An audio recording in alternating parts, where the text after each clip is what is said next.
Thanks for joining us today. Hello and welcome to Business Daily. I'm Lee Ji-yoon. We have a lot lined up for you today, so let's get started by taking a look at the day's highlights. With all eyes on whether the U.S. Fed Reserve will go ahead with a rate hike this week, a growing number of experts are now saying it might be a rate freeze instead. Korea stands at the center of standards as Seoul hosts the 38th General Assembly of the International Organization for Standards this week. But before we get to those, lawmakers from Korea's ruling Saenuri Party have decided to push ahead with 5 major revisions to laws related to labor reforms. The revisions include changes to the Labor Standards Act, Employment Insurance Act, and the Act on the Protection of Fixed-Term and Part-Time Employees. The revised bills were submitted to the Parliamentary Proceedings Bureau this afternoon. And with the revisions, the ruling party says it hopes to shorten employees' working hours. It also added that the changes will shore up the Employment Insurances Act and prolong the terms of fixed-term and part-time contracts. The changes are aimed at making Korea's rigid labor market more flexible, following a landmark labor reform agreement struck by the government, business leaders, and unions. The main goal of transforming the country's labor market is to make it easier for companies to create more permanent jobs for younger workers. That was what Finance Minister Choi Kyung-hwan said at a job fair in Busan on Wednesday.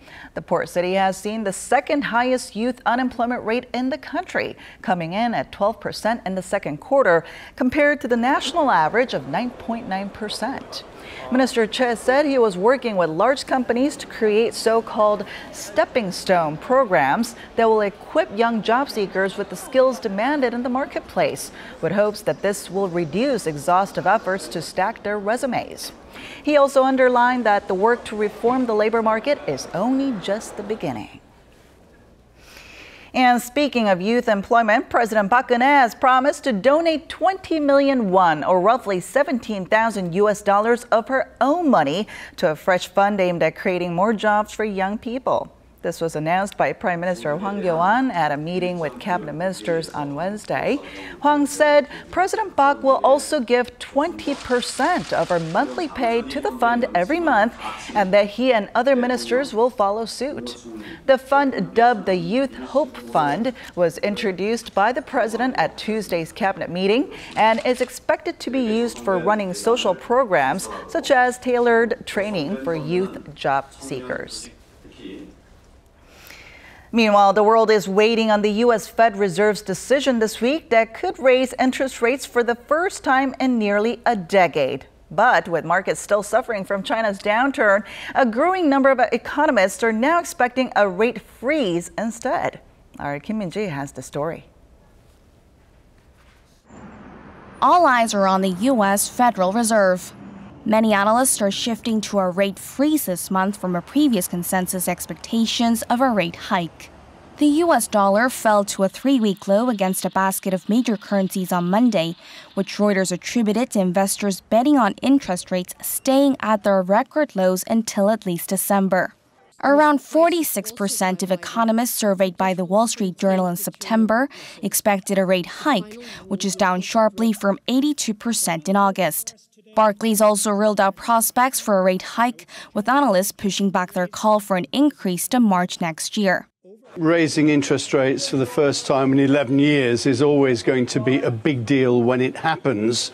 I think it's unlikely, though, that we are actually going to see it delivered upon this week.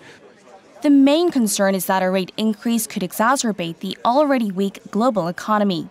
Some worry it could send further turbulence across global financial markets, already hit by the China shock and Beijing's currency devaluation, and possibly spark a financial crisis. The International Monetary Fund and the World Bank have also voiced concerns about a global slowdown. They suggest the Fed hold off for the time being.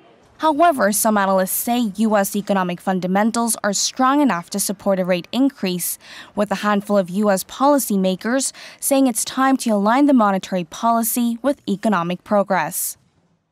It's the U.S. actually having to decide whether it is more concerned with its own economy or its position in the world. As things stand, it's unclear what the decision will be. If the Fed decides to make its move, it would bring an end to its loose monetary policy in place since the 2008 global financial crisis and signal that the Fed is confident the U.S. economy is on the right track. Kim Min-ji, Business Daily.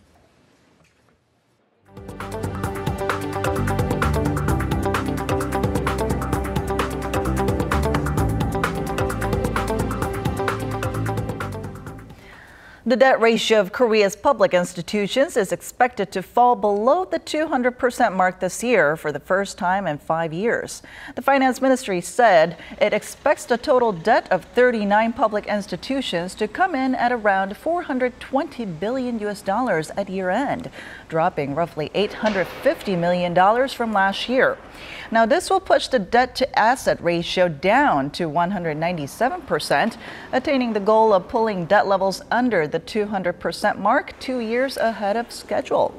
The ministry said this comes after stricter measures were put in place to improve the fiscal balance at public entities and added that it will continue to keep a tight grip on public sector debt. With rising labor costs during the first 6 months of the year, profitability for Korea's top 30 conglomerates has fallen on the back of an economic slowdown. According to data compiled by corporate researcher CEO Score, the company's net profit dropped $1.6 billion in the January to June period, down 6.4% from last year. Sales also fell 7.9%, and operating income edged down 0.8% over the same period. Total labor costs rose 4.7% from last year to $28.4 billion. With this, the portion of wages to total sales came to 5.9%, up 0.7 of a percentage point from 2014. Now, yesterday, we talked about soaring lump sum deposit jeonse prices here in Korea and how they've been pushing people over the edge. Faced with heavy price burdens, more people are now turning to monthly rental options. But things are not much easier there either. Our Lee Ju-young tells us why. Skyrocketing jeonse prices or lump sum rent deposits in Korea have now become just as expensive or even pricier than actual homes in some parts of Seoul, aggravating the household debt problem and becoming a nightmare for middle-class Koreans. This is why more people are turning to monthly rentals that don't require putting down quite as much cash, but it's becoming just as hard for them to find affordable options due to soaring security deposits. According to the Land Infrastructure and Transport Committee, the deposit for monthly rentals nationwide jumped 44.5% compared to the jeonse price growth of 26% since 2011. Deposits for monthly rentals in the capital area grew as much as 64%, swelling roughly 2 to 3 times faster than jeonse price growth. Experts say many middle-class families spend about 1/3 of their total expenses on housing. And with both deposits and rent forecast to climb in the near future, the government will face pressure to provide more housing support measures and increase the supply of public rentals for the working class and young people. Lee Ju-young, Business Daily.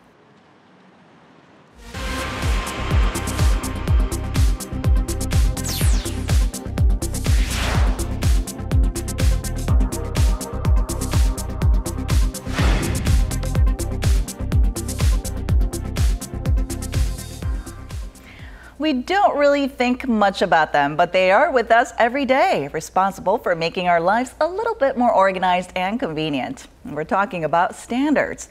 Thanks to them, we have no difficulties reading traffic signs or swiping our credit cards anywhere in the world. And to tell us more about how these standards affect our daily lives and economy, as well as where Korea stands in terms of international standards, our Kwon So-ah joins us in the studio today. Hi, So-ah. Hello, Ji-yoon. All right, so can you give us an example of some of the standards that we're going to talk about today and how important these standards are?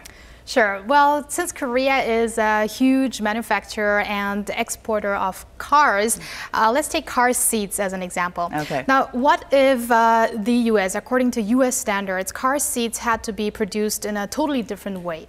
Then Korea would have to make different seats whenever we ship car seats to the U.S. Right. So this means those having international standards saves a lot of time and, of course, money too. Then I'm wondering, who is responsible for developing and publishing these kind of standards? Well, June, there are a lot of bodies that are responsible to doing that, composed of various national standards organizations. And one of them is the International Organization for Standardization, or ISO, not ISO. You can call it ISO too, but it's not an acronym because ISO is derived from the Greek word isos, meaning equal. Oh, okay. Yes. And Korea is playing a big role as a member at ISO. So let's dig a little deeper into the world of standards. Taking standardization to the next level, under the theme, Great Things Happen When the World Agrees. The International Organization for Standardization is holding its 38th General Assembly this week in Seoul. And it's very significant for Korea, as it's hosting the event for the first time ever since it became an ISO member more than 50 years ago. Holding the ISO meeting in Korea gives us many more opportunities to have Korean companies' standards adopted worldwide. It's like applying rules in a game towards your own advantage. ISO only had 57 standards 10 years after its foundation, but they multiplied rapidly, reaching over 20,000 as of the end of last year. ISO standards are developed through 3 to 6 stages. The proposal, inquiry, and publication stages are mandatory. More than a quarter of ISO standards are related to engineering technologies, and materials technologies, electronics, and information technology make up a big part too. Most of us take international standards for granted. Now, they enable us to plug these earphones into any computer or any smartphone, be it a Samsung Galaxy from Korea or an American iPhone. Standards are often born from inconveniences individuals face. For instance, when it comes to standardizing sizes, measurements, textures, traffic signs, or safety requirements.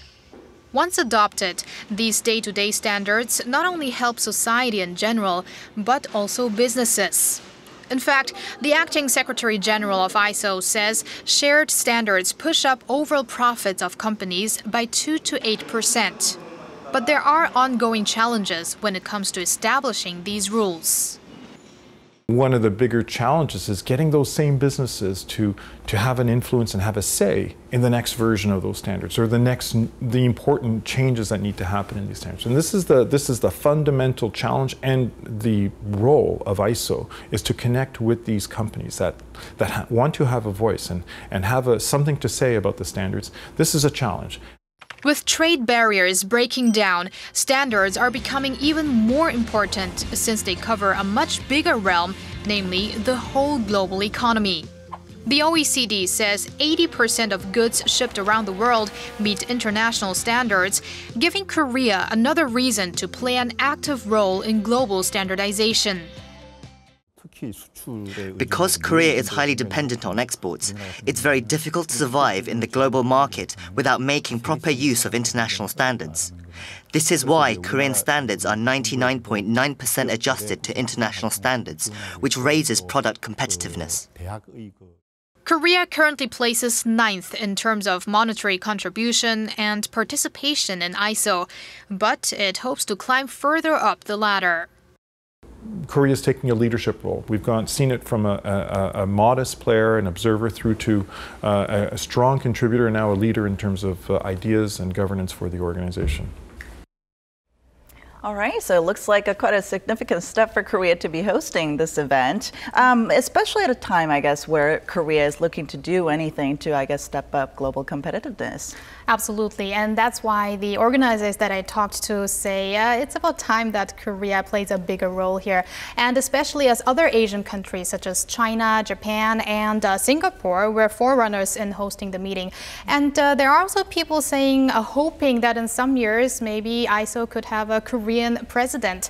The current one is from China. Okay. And Korea also led the International Telecommunication Union, or ITU, in Busan last year, and will be hosting the International Electrotechnical, that is, Commission Assembly in 2018. Those are two other leading developers of standards. All right, so while you were at the venue for this ISO meeting, were you able to get any details of the results that might come out of this year's meeting? Well, unfortunately, actually not at all, because as well as the General Assembly that takes place tomorrow, and all the other sideline meetings were held behind closed doors, unfortunately. Right, and but a resolution will be adopted and announced by the end of the week, so that's when we can learn a bit more. But Jiyoon, what people can do now is visit the exhibition that we earlier saw in the video, which shows us some day-to-day standards that we can learn from there. All right, well, is there any way that people like you and me could take part in creating these kind of standards? There actually is, and here in Korea, you can submit own ideas for standards on a website, which is livestandard.or.kr, and I took a look at some of them, and there were some great ideas. For example, one person was suggesting what the standard for one bowl of rice at a restaurant is. And I guess that could help a lot in, reducing food waste and also save some money. Yes. All right, thank you so much for coming in today, Zoa. Anytime.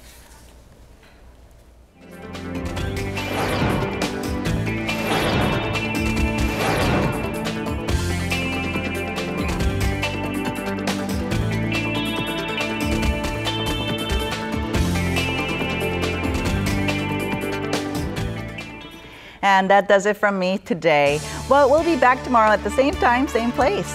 As always, thanks for watching and see you soon.